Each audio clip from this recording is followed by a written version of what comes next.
தமிழ் நெஞ்சங்களுக்கும் தமிழ் உறவுகளுக்கும் கனிவான வணக்கம். வாங்க நம்ம அடுத்த வீடியோல என்ன தலைப்பை பத்தி பார்க்குறோம் அப்படின்றத நம்ம சொல்லிடலாம். நம்ம அடுத்த தலைப்பு என்ன பார்க்க போறோம் அப்படின்னா பொது. ஆமாங்க, எழுத்து பார்த்தோம், சொல்லு பார்த்தோம். அடுத்து பொதுனா என்ன அப்படின்றத நம்ம பார்க்கணும். பொதுல வந்துட்டு நிறைய வினைகள் எழுப்பப்படும், அதாவது நிறைய ஒரு செயல்கள் செய்யப்படும் அப்படின்னு சொல்றாங்க. நம்ம மூவகை மொழிகள் பார்க்கும் பொழுது தனிமொழி, தொடர்மொழி, பொதுமொழி அப்படி சொல்லி பார்ப்போம். இந்த தனிமொழி தனித்து வருவது, தொடர்மொழி தொடர்ந்து வருவது, பொது இருமையும் ஏற்பது அப்படின்னு சொல்லி நம்ம பார்ப்போம். அப்ப இந்த பொதுவுல எதெல்லாம் அடங்கி இருக்கு அப்படின்றத நம்ம ஒண்ணு ஒண்ணா பார்ப்போம். சரி, நம்ம சேனலை இப்பதான் நீங்க முதல்ல பாக்குறதா இருந்தா மறக்காம சப்ஸ்கிரைப் போட்டுருங்க, லைக் தட்டி விட்டுட்டு வாங்க வீடியோக்குள்ள என்ன பாக்குறோம் அப்படின்றத நம்ம பார்ப்போம். சரியா? இப்ப வினா விடை அப்படின்னு சொல்லி நம்ம பார்க்கிறோம். இப்ப வினானா என்ன, விடைனா என்ன? ஒன்றை தெரிந்து கொள்ள அறிய ஆவல் படும் பொழுது ஒருவரை ஒருவர் கேட்கப்படக்கூடியது வினா அப்படின்னு சொல்றோம்.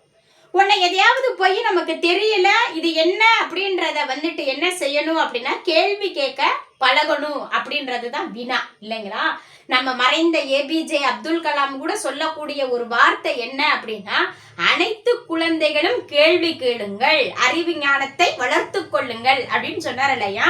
இப்ப அனைத்து குழந்தைகளும் கேள்வி கேட்கிறாங்க, அதற்கு பேர் தான் என்னன்னு சொல்றோம், நம்ம வினா அப்படின்னு சொல்றோம். சரி, இப்ப வினா எத்தனை வகைப்படும், எத்தனை வகையான வினாவை நம்ம எழுப்பலாம் அப்படின்னா 6 வகையான வினாவை எழுப்பலாம் அப்படின்னு சொல்றாங்க. வினா 6 வகைப்படும், விடை 8 வகைப்படும். வினா 6 வகைப்படும். அது என்னென்ன? அறிவினா, அறியா வினா, ஐய வினா, கொழல் வினா, கொடை வினா, ஏவல் வினா அப்படின்னு சொல்லி நம்ம 6 வகையான வினாவை தெரிஞ்சுக்கிறோம். நிறைய இன்னைக்கு போட்டித் தேர்வை சந்திக்கக்கூடிய மாணவர்கள் ஒவ்வொருவரும் இலக்கணத்தை தாங்க நல்லா படிக்கணும். இலக்கியம் என்பது நமக்கு படிச்சுக்கிட்டே இருப்போம், ஆனா சட்டை என்று மறந்து போயிரும். ஆனா இலக்கணம் தலைமுறை மாறாதது. எழுத்து என்பது என்ன அப்படின்னா, ஒரு எழுத்து தனித்து பொருளை தருவது எழுத்து அப்படின்னா தலைமுறைக்கு அந்த இலக்கணமானது மாறாது. இலக்கணம் புரியாதது தாங்க கொஞ்சம், ஆனா புரிஞ்சுக்கிட்டோம் அப்படின்னா எளிதில் மறக்க முடியாதது இலக்கணம். சரிங்களா? கொஞ்சம் புரிஞ்சுக்கோங்க. இப்ப அறிவினானா என்ன அப்படின்னா, ஆசிரியர் மாணவரிடம் கேட்கப்படக்கூடிய ஒரு வினா அறிவினா அப்படின்னு சொல்றோம். இப்ப உதாரணமா திருக்குறளை இயற்றியவர் யார் அப்படின்னு கேட்கிறோம். மாணவர்கள் பதில் சொல்றாங்க அப்படின்னா ஆசிரியர் கேட்கப்படும் வினா அறிவினா. ஏன்னா அந்த வினா ஆசிரியருக்கு தெரியும், மாணவர்களுக்கு தெரிஞ்சிருக்கா அப்படின்றது கேட்கப்படக்கூடிய ஒரு வினா அறிவினா.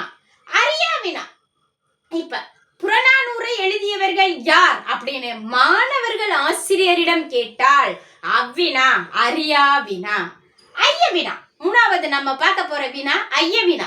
இப்ப ஐயத்தோடு சந்தேகத்தோடு கேட்கப்படக்கூடிய வினா ஐய வினா. இப்ப ஒரு தொலைவுல என்ன கிடக்கு அப்படின்னா, ஒரு கயிறு கிடக்கு அப்படின்னா தொலைவில் தெரிவது பாம்பா கயிறா? ஒன்றுக்கு ஒன்று ஒத்து போகக்கூடிய ஒரு பொருளை இன்னொரு பொருளோடு ஒப்பிடுவேமேயானால் அவ்வினா ஐய வினா. சந்தேகத்தோடு எழுப்பக்கூடிய ஒரு வினா ஐய வினா. இப்ப கொழல் வினா, ஒன்றை பெற்றுக்கொள்ளும் பொருட்டு இப்ப கேட்கப்படக்கூடிய ஒரு வினா கொழல் வினா.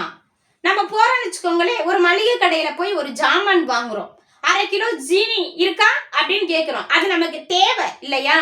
அப்ப ஒன்றை பெற்றுக்கொள்ளும் பொருட்டு கேட்கப்படக்கூடிய வினா கொழல் வினா. அடுத்து நம்ம பார்க்க போற வினா கொடை வினா. என்ன கேட்க போறோம் அப்படின்னா, ஒரு பையனுக்கு இல்ல அந்த பொருளை கொடுக்கும் பொருட்டு கேட்கப்படக்கூடிய வினா கொடை வினா. என்ன கேட்க போறோம் அப்படின்னா, பென்சில் உள்ளதா ஐயோ இல்லையே அப்படின்னு அந்த மாணவன் தயங்கி சொன்னான்னு வச்சுக்கோங்களேன், நம்ம கிட்ட நிறைய பென்சில் இருக்கு, பென்சில் உள்ளதோ அப்படின்னு கேட்டா அவ்வினா கொடை வினா. புரியுதுங்களா? கொடை வினா. சரி, ஏவல் வினா, ஒன்றனை ஒன்று ஏவிக்கொண்டே இருக்கும் வினா ஏவல் வினா. ஆசிரியர் மாணவர்கிட்ட கேட்கிறாருன்னு வச்சுக்கோங்களேன், இப்பாடத்தை படித்து விட்டாயா, படித்து விட்டேன், படித்து விட்டால் மனப்பாடம் செய், மனப்பாடமும் செய்து விட்டேன், மனப்பாடம் செய்தால் நீ எழுதி காட்டு என்று ஒரு மாணவனை ஆசிரியர் அடிக்கடி வினாவா எழுப்பப்பட்டால் அவ்வினா ஏவல் வினா.